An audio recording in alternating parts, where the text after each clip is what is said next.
And just for the record, for people just joining us, Jess has not had the baby yet. No, she hasn't. But it could happen any day. At any day. That's any right. day now. Yes. Mm-hmm. Now, do you want a piece of hip-hop history? You got a chance to own a piece of hip-hop history?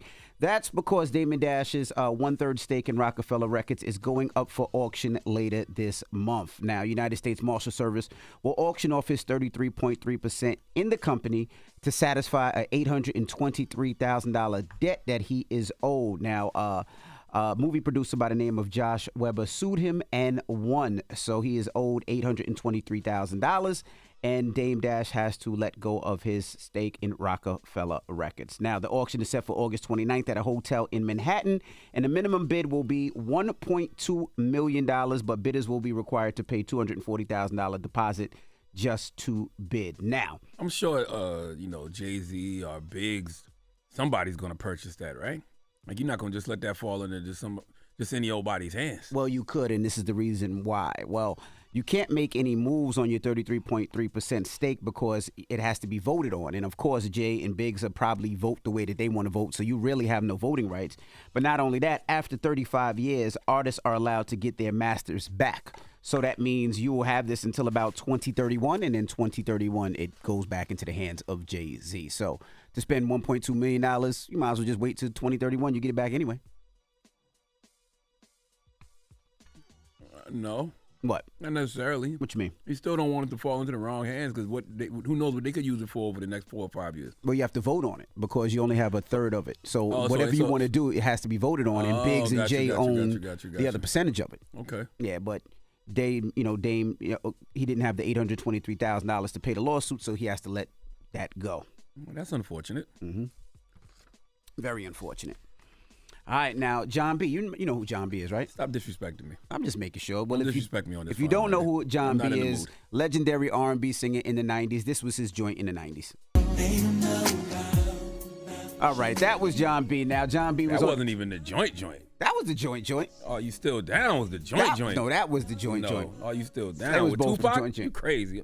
They was You both Still Down with Tupac was the joint. Well, that was the joint. That was the joint, though. Yes. Well, John B. was on the Can We Talk R&B podcast, and he spoke about his song because people are sampling it. And this is what he had to say. It does get sampled every year, sure. By someone. Last year was Gunna and Chloe Bailey. That's right. They put that Ratchet record out that I couldn't stand. Oh, man. And I wish they never did. And actually never got my rights to do that record either. So we gotta holler about that. That's some business to take care of. That's some business we gotta handle. But yeah, I mean, you know what? It's all a compliment to what we did. He said he never got the what from him? Never got the clearance. Must not be your record then, John B. Well, this is Gunna and Chloe Bailey's version of it. Well, he didn't like that too much. Well, somebody had to clear it, and whoever cleared it must clearly own the record. I'm just saying, John B. I mean, to put it out to sell, yes, It has to be Absolutely. cleared. And it's not an independent, it's a real label, so they would definitely have to clear it. But he also talks about Justin Timberlake and how he feels about Justin Timberlake. Everyone starts with an influence. Yeah. Everyone starts with influence, whether you admit it or not. Mm-hmm, you know, mm-hmm. Yeah. I mean, look at Justin Timberlake. He wouldn't be anywhere if it wasn't for me. No, I'm just playing. You know what? I'm sorry, but that new single though is trash, and I'm not feeling his music at all anymore. Drop one of the clues bomb for John B. Well, John B don't care at this point. John B is an OG. Okay, he's earned the right to say everything that he's saying right now. He does. And if he thinks that the single is trash, it's trash. It might be. I don't even know what he's talking about. What song are you talking about? I didn't hear it. I ain't hear the Justin Timberlake single. I ain't hear it either. So it might be. But in Justin Timberlake news, Justin Timberlake, he doesn't have a license anymore. That's because the judge actually revoked his driving privileges. Justin Timberlake arraigned for a second time. This time, the pop star appearing via video conference from Europe, where he has been on tour. He was calm but serious and only said, "Yes, Your Honor," a few times. The 10-time Grammy winner pleaded not guilty to the DWI charge he got back in June for allegedly driving drunk in the Hamptons. In court Friday morning, the judge suspending the singer's driver's license in the state of New York until the matter is resolved, citing he refused to take a breathalyzer the day of his arrest. His attorney, Ed Burke, withdrew his motion to dismiss the case because if the case stood, Timberlake could face the possibility of being rearrested. Yeah, so now Justin Timberlake does not have his license until he goes back to court, and we'll see what happens. Now, if he can afford to drive it, he'll be fine. That's what he should have had to begin with, and he wouldn't have had the DUI. that's right. Now, lastly, could you imagine buying a car and it was once owned by Cash Money Records? I mean, when you purchase a car, we never know who really owned the car, right? Well, in this case, when the guy purchased the car, he was looking and found a notebook. When he opened up this notebook, it just happened to be Lil Wayne's old lyric notebook. Okay, that's amazing. So he decided to sell it. In 2019, he tried to sell it for $250,000, but Lil Wayne's legal team issued a cease and desist claiming they had no right to sell his lyrics. They went back in court, but allegedly Lil Wayne's attorneys never responded in the court, so the judge actually favored for the person that purchased the car. So now he's selling that notebook for $5 million.